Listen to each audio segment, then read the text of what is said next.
Welcome to Bharat talk network. నేను మీ ప్రణీత్. సమాజం పరిశుభ్రంగా ఉండడానికి తెల్లవారక ముందే ఒక అజ్ఞాత కృషి సాగుతుంటుంది. ఇదే వారి సమర్పణ, వారి శ్రమ, వారు మన కోసం చేస్తున్న త్యాగం. ఎవరో కాదు, వాళ్ళే మన సఫాయి కార్మికులు. సమాజానికి వారు ప్రాముఖ్యమైన, తరచుగా గుర్తింపుకు నోచుకొని అభాగ్యులు. భారత్ టాక్ నెట్వర్క్ ప్రేక్షక దేవుళ్లకు మా యొక్క విన్నపం, మేము చేస్తున్న వీడియోల్లో చూస్తున్నటువంటి మీరు 100 మందిలో 90 మంది సబ్స్క్రైబ్ చేయడం లేదు, షేర్ చేయడం లేదు. అలా మేము సమాజంలో పడుతున్నటువంటి వ్యక్తుల యొక్క సంఘాల మీద లేక వృత్తుల మీద మేము చేస్తున్నటువంటి వీడియోలు, మేము వాళ్ళ యొక్క బాధలను తెలియజేయాలనుకొని మేము ఈ వీడియోలు చేస్తున్నాం. మీ వంతుగా వాళ్ళకి ఇచ్చే గౌరవంగా మీరు కూడా మా యొక్క ఛానల్ సబ్స్క్రైబ్ చేసి షేర్ చేసి మీ సోషల్ మీడియా ద్వారా ఈ వీడియోలను, వాళ్ళు పడుతున్న బాధలను మీరు పై అధికారులకు, రాష్ట్ర ప్రభుత్వానికి, వాళ్ళు చేస్తున్న సేవలు, వారు లేకపోతే మన సమాజం ఎలా ఉంటుందనేది మీ సోషల్ మీడియా ద్వారా మీరు చేరవేయాలని, వాళ్ళ కష్టాలను మీ వంతుగా మీరు పాలు పంచుకోవాలని మేము మీకు చేతులెత్తి జోడిస్తున్నాం. తెలంగాణలో సుమారుగా 93,000 మంది పైచిలుకు కార్మికులు వారి యొక్క విధులు నిర్వహిస్తున్నారు. వీళ్ళు ఎండనక వానకనకుండా కష్టపడుతూ ఉంటారు. వీళ్ళు ఉదయాన్నే సూర్యుడు ఉదయించక ముందే వీళ్ళు వాళ్ళ యొక్క ప్రాంతాలకు వెళ్ళేసి రోడ్లను శుభ్రం చేయడం, తర్వాత మురికి కాలువలను తీయడం, వాళ్ళు చెత్త సేకరణ, తడి చెత్త పొడి చెత్త ఇంటింటికి వెళ్ళి సేకరిస్తూ ఉంటారు. వీళ్ళు ఎక్కువ శాతం చెత్తలోనే ఉండడం వల్ల వీరికి అనారోగ్య సమస్యలు బాగా రావడం జరుగుతుంది. సఫాయి అన్న లేకుంటే మనకు శుభ్రత అనేది ఉండదు. మనకు రోగం వస్తే వైద్యుడి దగ్గరికి వెళ్ళాలి. అదే రోగం రాకుండా ఉండాలంటే మనకు సఫాయి అన్న ఎంతో అవసరం. కానీ మనం ఆ సఫాయి కార్మికులను చిన్న చూపు చూస్తాం. వీరిలో చాలామంది కింది స్థాయికి చెందిన వారు పనిచేయడం జరుగుతుంది.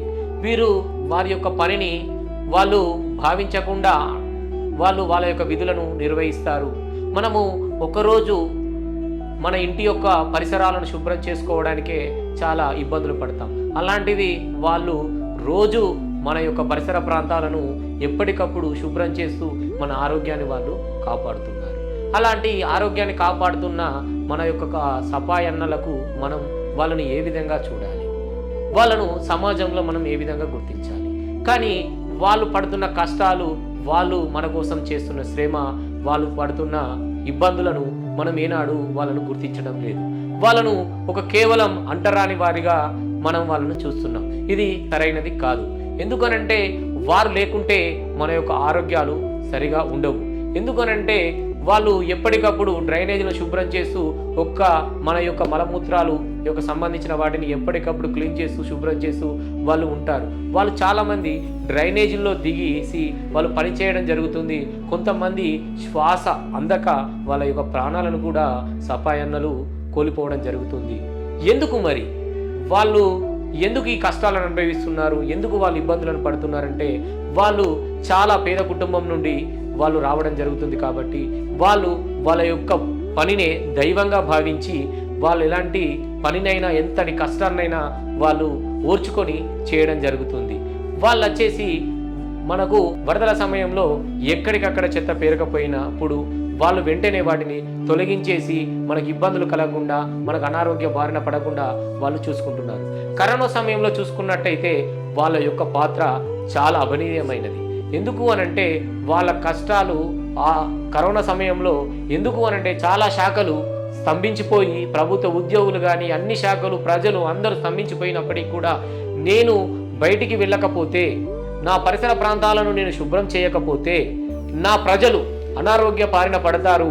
ఇప్పటికే కరోనా విజృంభిస్తూ వాళ్ళ ప్రాణాలను తీస్తుంటే నేను కూడా బయటికి వెళ్ళి వారికి సేవ చేయకుండా ఉంటే నా ప్రజలు, నా సమాజం ఇబ్బందులు పడుతుందని వాళ్ళు తెగించి వాళ్ళ కుటుంబాలను ఎందుకు అనంటే బయటికి వచ్చినప్పుడు వాళ్ళకు కరోనా అంటుకుంటే మళ్ళీ వాళ్ళ కుటుంబం వాళ్ళకు అంటుకొని చాలామంది ప్రాణాలు కోల్పోయారు. అయినా కానీ నా సమాజాన్ని నేను కాపాడుకుంటా, నా సమాజం కోసం నేను పనిచేస్తా అని చెప్పేసి, నేను లేకపోతే నా పరిసర ప్రాంతాలు శుభ్రంగా ఉండేయని చెప్పేసి వాళ్ళు ముందుకు వచ్చి కరోనా సమయంలో ప్రభుత్వానికి నేనున్నానంటూ నేను మీకు అండగా ఉంటానని వాళ్ళు సేవ చేయడం జరిగింది. ఆనాడు వాళ్ళు సేవ చేయకుండా ఉంటే ఎక్కడికక్కడ చెత్త కానీ ఎక్కడికక్కడ పేరుకపోయి ఉంటే ఇంకా జరగలేని సంఘటనలు ఎన్నో జరిగి ఉండేది.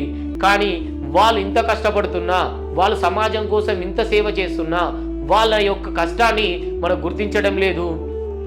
రాష్ట్ర ప్రభుత్వాలు, కేంద్ర ప్రభుత్వాలు వాళ్ళను ఒక మేడే వచ్చినప్పుడు వాళ్ళ సంబరాలు చేస్తూ మా కార్మికులు ఇట్లా, మా కార్మికులు అట్లా, వాళ్ళ యొక్క సేవలు అమోదయోగం, వాళ్ళు లేకపోతే మేము లేము, ఆ రోజు మాత్రం వాళ్ళను పొగుడుతూ వాళ్ళకొక శాల్వాలు కప్పేసి వాళ్ళకొక పూలదండ వేసేసి మీరు లేకుంటే మా సమాజం లేదు, మేము లేము అని గొప్పలు చెప్పేసి తెల్లవారంగానే మళ్ళీ వాళ్ళను మర్చిపోవడం జరుగుతుంది. అలా కాకుండా వాళ్ళ యొక్క కష్టాలను, వాళ్ళ యొక్క ఇబ్బందులను, వాళ్ళ యొక్క ప్రాణాలను త్యాగం చేస్తూ వాళ్ళ అనారోగ్యం పడుతూ ఉన్నా మన కోసం వాళ్ళు కష్టపడుతున్నారు. వాళ్ళకు తెలుసు నేను చేస్తున్న పని వల్ల నేను అనారోగ్య బారిన పడతానని, నాకు సమాజంలో విలువ ఉండదు అని, నన్ను చిన్న చూపు చూస్తారని వాళ్ళకు తెలుసు. కానీ వాళ్ళ యొక్క పేదరికం వల్ల వాళ్ళు చేస్తున్న పనిని దైవంగా భావించి వాళ్ళు పని చేయడం జరుగుతుంది. ప్రతిపక్షాలు వారిని కేవలం రాజకీయాలకు మాత్రమే వాడుకుంటున్నారు తప్ప వాళ్ళ యొక్క కష్టాలను చూడడం లేదు. ఇలాంటి రాజకీయాలను చూడకుండా కేవలం వామపక్షాలైనటువంటి సిఐటియు లాంటి సంఘాలు వాళ్ళకు వెనుక ఉండి మేమున్నాం, మా గొంతుకగా మీ గొంతుకును వినిపిస్తాం అని చెప్పేసి రాష్ట్ర ప్రభుత్వాలను, కేంద్ర ప్రభుత్వాలను ఎప్పటికప్పుడు వాళ్ళ సమస్యలను నిలదీస్తూ ధర్నాలు, రాస్తారోకోలు చేస్తూ వాళ్ళకి వాళ్ళ యొక్క కష్టాలను తీరుస్తూ వాళ్ళ యొక్క డిమాండ్లను రాష్ట్ర ప్రభుత్వానికి చేరవేస్తూ ఉంటున్నారు. భారత్ టాక్ నెట్వర్క్ తరఫున మీకు ప్రత్యేక కృతజ్ఞతలు తెలియజేస్తున్నాం. వీళ్ళ యొక్క సమస్యలు వచ్చేసి ప్రధానంగా సమాన పనికి సమాన వేతనం. వీళ్ళు చేస్తున్న పనికి మనము ఎంత ఇచ్చినా తక్కువే. మన భవన నిర్మాణ కార్మికుడు ఒక అడ్డ మీద కూలికి వెళుతున్నప్పుడు అతనికి ఇచ్చే కనీస వేతనం కూడా వీరికి ఇవ్వడం లేదు. ఎందుకు వీరికి ఇవ్వడం లేదు? రాష్ట్ర ప్రభుత్వాలు ఎన్నో ఖర్చులు పెడుతున్నాయి సింగరేణి కార్మికులకు. అందులో కాంట్రాక్ట్ వాళ్ళైనా, అవుట్సోర్సింగ్ వాళ్ళకైనా కూడా వాళ్ళకు కనీస వేతనం ఉంటుంది. కానీ ఇక్కడ మన ఆరోగ్యాలను కాపాడడం కొరకు, మన సమాజాన్ని మెరుగుపరచడం కొరకు, మన పరిసరాలను శుభ్రం చేసుకోవడం కోసం వాళ్ళు పడుతున్న కష్టాన్ని మనం గుర్తించలేకపోతున్నాం. గత ప్రభుత్వంలో ఆర్టీసీ వాళ్ళు కానీ, మిగతా సంఘాలు కానీ, మిగతా శాఖలు కానీ రాస్తారోకోలు, ధర్నాలు, సమ్మెలు చేయడం జరిగింది. ఆ సమ్మెలు చేసినప్పుడు వాళ్ళ ప్లేసులో వ్యవస్థను నడిపించడానికి అప్పటి ప్రభుత్వం వేరే వారిని ప్రత్యామ్నాయంగా నియమించింది. కానీ సపాయన్న ధర్నా చేస్తే, సపాయన్న సమ్మె చేస్తే ఆ భర్తీ చేసే అంత దమ్ము రాష్ట్ర ప్రభుత్వానికి ఉందా? ఏ శాఖలలో అయినా కూడా భర్తీ చేసే అంత ఉంది. కానీ సఫాయి కార్మికుడు చేసే పనిని ఏ ఇతర శాఖలు కానీ, ఏ ఇతర వ్యక్తులు కానీ చేయడానికి రాలేరు. వాళ్లకు లక్షల జీతాలు ఇస్తామన్నా కానీ సఫాయి అన్న చేస్తున్న పనిని వాళ్ళు చేయలేరు. అది సఫాయి అన్న యొక్క పని. ఆయన పడుతున్న కష్టం, వాళ్ళు పడుతున్న శ్రమ. కాబట్టి వాటిని గుర్తించి వాళ్ళు గిన్న సఫాయి అన్న కన్నెర్ర చేస్తే రాష్ట్ర ప్రభుత్వాలు, కేంద్ర ప్రభుత్వాలు కూడా మీరు మీ యొక్క ప్రభుత్వాన్ని కాపాడుకోవడానికి ఇబ్బంది జరుగుతుంది. ఒక్కరోజు మాత్రం సమ్మె చేస్తేనే ఎక్కడికక్కడి చెత్త పేరుకుపోయి మనం సుందరంగా చెప్పుకుంటున్న హైదరాబాద్ GHMC కూడా మురుగున పడుతుంది. కాబట్టి దయచేసి కార్మికుల యొక్క కష్టాలను, వాళ్ళ యొక్క గోసలను మీరు పట్టించుకొని వాళ్ళ యొక్క ఇబ్బందులను, వాళ్ళకు యొక్క సమాన పనికి సమాన వేతనం ఇవ్వాలని, వాళ్ళకి అలవెన్స్లు ఇవ్వాలని. వాళ్ళు ఎప్పటికీ చెత్తలో ఉండడం వల్ల చెత్త సేకరించుకుంటూ డ్రైనేజీలు క్లీన్ చేసుకుంటూ ఉంటున్నారు. కాబట్టి వాళ్ళు చాలా అనారోగ్య సమస్యలకు గురవుతున్నారు. దయచేసి వాళ్లకు హెల్త్ ఇన్సూరెన్స్లు కానీ, ఆరోగ్య బీమా కానీ, వాళ్ళకు ఆ సంబంధించిన ఐటమ్స్ కూడా, అంటే పరికరాలు చెత్త చేసేటప్పుడు కానీ వాటి పరికరాలను కూడా చేయాలని, మ్యాన్ హోల్లో వాళ్ళను దించకుండా అధునాతన టెక్నాలజీ ద్వారా వాటిని క్లీన్ చేయాలని, వాళ్ళ యొక్క అనారోగ్య సమస్యలను దూరం చేయాలని మేము కోరుతున్నాము.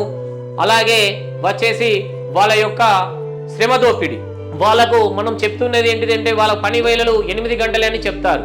కానీ ఉదయాన్నే 4 గంటలకు లేచి వాళ్ళు మన సమాజాన్ని పరిశుభ్రం చేయడానికి వాళ్ళ యొక్క పనిని మొదలు పెడతారు. అలా పెట్టిన పనిని మొదలుపెట్టి సాయంత్రం వరకు కూడా వాళ్ళ పని జరుగుతుంది. ఇలాంటిది ఏదైనా కార్యక్రమాలు జరిగినప్పుడు, ప్రభుత్వ కార్యక్రమాలు జరిగినప్పుడు కానీ, ఒకవేళ వర్షాలు వరదలు ఇలాంటి వచ్చినప్పుడు కానీ వాళ్ళు ముందుండి ఎనలేని సమయంలో మేమున్నాం మీకు అంటూ ఏ అర్ధరాత్రి వాళ్ళను దగ్గరికి వెళ్ళినా కూడా మేమున్నామని చెప్పడం జరుగుతుంది. కరోనా సమయంలో కూడా కరోనా వచ్చి చనిపోయిన వారి యొక్క శవాలను చూడడానికి కానీ వాళ్ళ దగ్గరికి రావడానికి కానీ కుటుంబ సభ్యులు కూడా వెనుకడుగు వేసిన సమయంలో మేమున్నాం, మేము వాళ్ళ దాన సంస్కారాలు చేస్తామని ముందుకు వచ్చిన యొక్క వ్యక్తులు మన సఫాయి కార్మికులు. కాబట్టి వాళ్ళ కష్టాలను గుర్తించాలి, వాళ్ళ యొక్క డిమాండ్లను చేయాలి. వాళ్ళు గొంతమ్మ కోరికలు కానీ వాళ్ళు లేనిది కానీ అడుగుతలేరు. వాళ్ళు లేకపోతే మన సమాజంలో మనం తిరగలేము, మనం ఉండలేము. కాబట్టి దయచేసి వాళ్ళు శాంతియుతంగా ఎప్పటికీ వాళ్ళు వామపక్షాలను పెట్టుకొని శాంతియుతంగా ధర్నా చేస్తున్నారే తప్ప రాష్ట్ర ప్రభుత్వాలను ఎక్కడ ఇబ్బంది పెట్టినట్టు కానీ రాష్ట్ర ప్రభుత్వాల మీద వినలేని మాటలు కానీ అనలేని మాటలు కానీ ఏం అనడం లేదు. కాబట్టి వాళ్ళ యొక్క గోసలను మనం చూడాలి. మనము పొద్దున లేచి బయటికి వెళ్ళి మనం స్వచ్ఛమైన గాలిని పీల్చాలన్నా, స్వచ్ఛమైన వాతావరణంలో ఉండాలన్నా మనకు సఫాయి అన్న అనే వ్యక్తి కావాలి. సఫాయి కార్మికుడు లేకపోతే మన సమాజం పరిశుభ్రంగా ఉండదు. కాబట్టి సఫాయి అన్న కావాలి. కాబట్టి సఫాయి అన్న యొక్క ఇబ్బందులను, వాళ్ళ యొక్క ఆరోగ్య పరిస్థితులను మనం ఎప్పటికప్పుడు వాళ్ళని చూసుకుంటూ వాళ్ళకి ఇబ్బంది లేకుండా చేయాలని మేము మా భారత్ టాక్ యూట్యూబ్ ఛానల్ పక్షాన సఫాయి అన్న గోసను మేము తెలియజేయాలనుకుంటున్నాం. కాబట్టి దయచేసి మీరు వాళ్ళ యొక్క ఇబ్బందులను ప్రతిపక్ష పార్టీలు మీరు వామపక్షాలైన సిఐటియు లాంటి వాళ్ళని ఆదర్శంగా తీసుకొని వాళ్ళు ఎలాంటి రాజకీయ కోణంలో కానీ ఎలక్షన్ల ఓట్ల కోసం కానీ వాళ్ళు పని చేయడం లేదు. వాళ్ళ కార్మికుల కొరకే మాత్రమే పనిచేస్తున్నారు. కాబట్టి అది మీరు గమనించి పార్టీలు పక్కన పెట్టేసి, రాజకీయాలు ఓట్లు పక్కన పెట్టేసి ఎలక్షన్లు వచ్చినప్పుడే వాళ్ళ బాధలను చెప్పడానికి గత ప్రభుత్వం ఇప్పుడు ప్రతిపక్షం అధికార పక్షంగా ఉన్నప్పుడు మాటలే మాట్లాడకుండా వాళ్ళ గోసలను ఎప్పటికీ మీకు తెలుసు. కాబట్టి వాళ్ళ యొక్క ఇబ్బందులను మీరు తెలుసుకొని వాళ్ళ యొక్క సమస్యలను పరిష్కరించాలని మేము కోరుతున్నాం. మా భారత్ టాక్ యూట్యూబ్ ఛానల్ తరపున మీరు చేస్తున్న కష్టానికి, మీరు చేస్తున్న శ్రమకు మా యొక్క యూట్యూబ్ ఛానల్ తరపున సఫాయి అన్నకు మేము సలాం చేస్తున్నాం. మీ యొక్క సేవలు ఎనలేని సేవలు, మీ చేస్తున్న సేవలను పొగడలేము. మీరు చేస్తున్న సేవలను మేము ఎంత కొనియాడినా తక్కువే. మీరు లేకుంటే సమాజం లేదు. భారతదేశం అభివృద్ధి చెందుతున్నది అనంటే దానిలో కూడా మీ పాత్ర చాలా ఉన్నది. కాబట్టి మీ యొక్క కష్టాలు, ఇబ్బందులు అన్నీ త్వరగా నెరవేరాలని, ఇది రాష్ట్ర ప్రభుత్వానికి తర్వాత వచ్చేసి పై అధికారుల దృష్టికి తీసుకెళ్లాలని మేము కోరుకుంటున్నాం.